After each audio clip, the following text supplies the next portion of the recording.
before we start, we got to say this.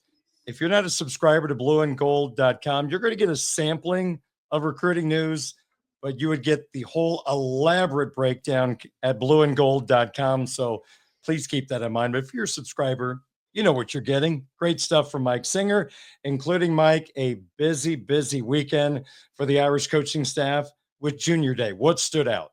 Yeah, and appreciate the plug there, Darren.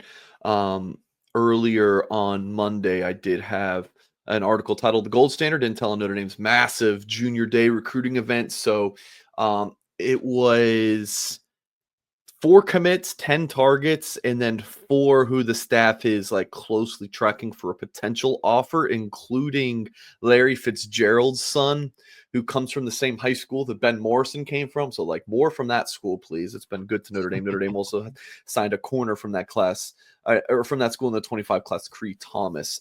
So in this video, we're going to talk about a few of the guys, Darren. And first, we'll talk about Thomas Davis Jr. I mentioned 4 commits for the Irish.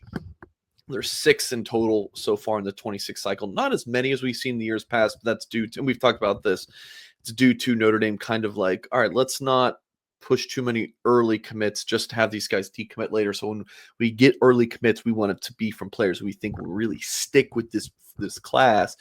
So Thomas Davis Jr. was an early one, but then you get a report last week. He was at Miami for a visit, and he's talking about, and there's reports, oh, maybe he's going to take an official visit to Miami in the summer. You're like, oh boy, here we go again. Thomas Davis Jr., the son of Thomas Davis Sr., who played for over a decade in the NFL with Carolina Panthers, played his collegiate ball at Georgia. Well, Davis Jr. visits Notre Dame this past weekend for Junior Day, and the vibe coming out of that is that the Miami trip was a nothing burger. He was with his 7-on-7 team. They stopped by Miami like it was a tournament in Miami. He talked to Mario Cristobal for a couple of minutes. Like there's really nothing to see there. So that's always a good thing. Your prize linebacker commit. I don't foresee him leaving this Notre Dame class. Stranger things have happened, but he seems to be locked in with the Fighting Irish. Jonas Walton from Carrollton, Georgia, is a 4-star running back, number 11 according to the On3 industry ranking. At his position, big-time prospect. You name the school in the South, he's most likely got the offer. Georgia, Bama, Auburn, Tennessee, Florida State, South Carolina, list goes on. You also have Midwest Powers, Penn State, Ohio State. Again, big-time offer list for this 5'9", 190-pound running back from the Peach State. And this is like, I've been to Carrollton before. Notre Dame's recruited guys there before. It is not a Notre Dame feeder town. It is an SEC feeder town. But talking to Walton after his visit, my first time talking to him, he just sounded like a Notre Dame kid. He really likes Stanford, Darren. And when a recruit talks about liking Stanford, that is a good sign if you're Notre Dame. That shows you that academics is a big deal. Notre Dame felt like this visit went really well. Jonas Walton's going to be someone, Darren, that we're going to be talking about for several months. He's going to take an official visit to Notre Dame this upcoming summer. And this is what I believe is Dylan McCullough's top running back on the board in the 26th class. Kaydon Finley, we know that Notre Dame loves recruiting sons of former NFL players, right? We talked about Thomas Davis Jr. How about Jermichael Finley? Was a tight end in the NFL for a while. His son, Kaydon Finley, 6'2", 195-pound wide receiver, top 100 overall player in the 26th class. His dad went to Texas. Texas might be considered the leader by some, but I think Notre Dame is leading for Kaydon Finley. Big visit this past weekend, and I believe this was his 3rd visit in total. Also was at Notre Dame for the Louisville game back in September. So big visit. I'm told it went really well. Fighting Irish believe that they have a good chance to land Finley. And then one more guy I want to talk about. And like you mentioned, Darren, a lot more you can find at blueandgold.com on all of these guys. But last guy I wanted to talk about real quick was Braden Robinson, at least until you ask me about other guys that we'll get into. But Braden Robinson, not the biggest, 5'8", 155 pounds. And with that, you're like, all right, Mike, you better be telling me he's fast. Oh, yeah, he's 10, 400-meter fast. He is a legit track star. Nation's number 231 overall player, number 38 wide receiver, according to the 2026 On3 industry ranking. The feeling going into Robinson's visit, Darren, was that Notre Dame led for him. And in talking to Irish sources coming out of the visit, that is like you're feeling pretty good about where Notre Dame stands with him. But the sense is that his recruitment's going to go on for a while. I could see him dropping like a top 5 or 10 schools soon.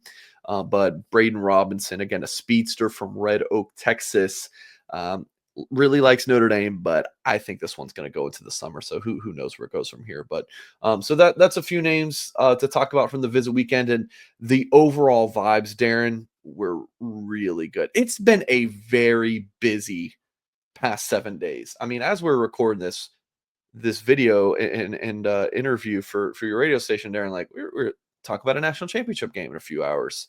I was, freezing, and I mean, I know folks across the country, freezing is a relative term, but for Atlanta, it was very, very cold, getting ready for the national championship game, and here we are. A lot has taken place in the past 7 days, and including that big Junior Day event, which Notre Dame felt went really well. And Mike, that Junior Day was supposed to be led by Chad Bowden, but the day before he took a similar job at USC for reportedly 7 figures. So what is the impact on the Notre Dame football program with Chad leaving Notre Dame for USC? Yeah, it was reported by Football Scoop that he was making between 275 and 300 at Notre Dame, goes up to $1 million plus some incentives at USC, and just a wow move. You talk about this time last year, it was Michigan trying to pull him away. It's like, man, don't go to Michigan. Like, if you're going to leave, don't go to Michigan. If you're going to leave, don't go to USC. It's like, Bowden's been here for 4 years. He is very familiar with how the fans feel about these schools, but Bowden's got to do what he feels is best for him. So he goes to USC.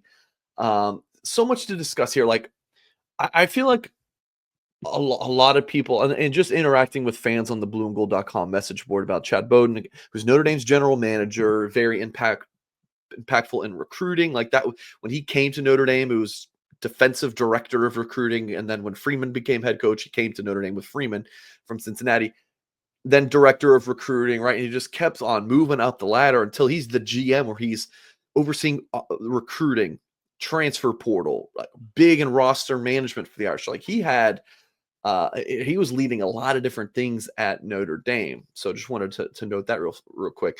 But just in interacting with fans on the blueandgold.com message board, it's like, there's people like, yeah, like it's okay. Like the sun will rise tomorrow. The show will go on. Bowden was very important to Notre Dame's classes since, on the defensive side of the ball in the 2022 cycle, and then 23, 24, 25, like very, very important. But the show will go on. So that was that sense. And then there was a lot of people like just losing their mind, like yelling, guys, it's going to be okay. Why is everyone losing their mind? I'm like, no one's losing their mind. Like, I don't think that any Notre Dame fans really are like very upset and like, oh, like the program's going to crumble. Like it's going to be okay. Like he, again, very good at his job. But Football Scoop reported that, I believe his name is Patrick Sudds, if I'm pronouncing that last name correctly, from North Carolina, is who Marcus Truman's targeting to replace Bowden. He has a general manager background plus a director of recruiting background, very similar to Bowden. So again, Bowden, very good at his job, going to USC. I cannot wait for Notre Dame USC recruiting battles. By the way, Darren, guess where Marcus Freeman and several of the staffers are right now? Los Angeles area. So that is fantastic. I don't know if they set that up because Bowden left. I can't imagine, because that was on a Friday. I don't think they were, planning their travel just 3 days in advance or anything like that. But it's pretty great. I'm wondering if Notre Dame's running into Bowden on the road recruiting today. I don't know. But again, it's going to be okay. Bowden's great at his job. But yeah, Notre Dame, just reload, man. Just reload, hire someone else. And Darren, I thought Junior Day was kind of like a reminder for everyone. Notre Dame has people in the building who are very good at their jobs, and they're going to continue to recruit at a high level.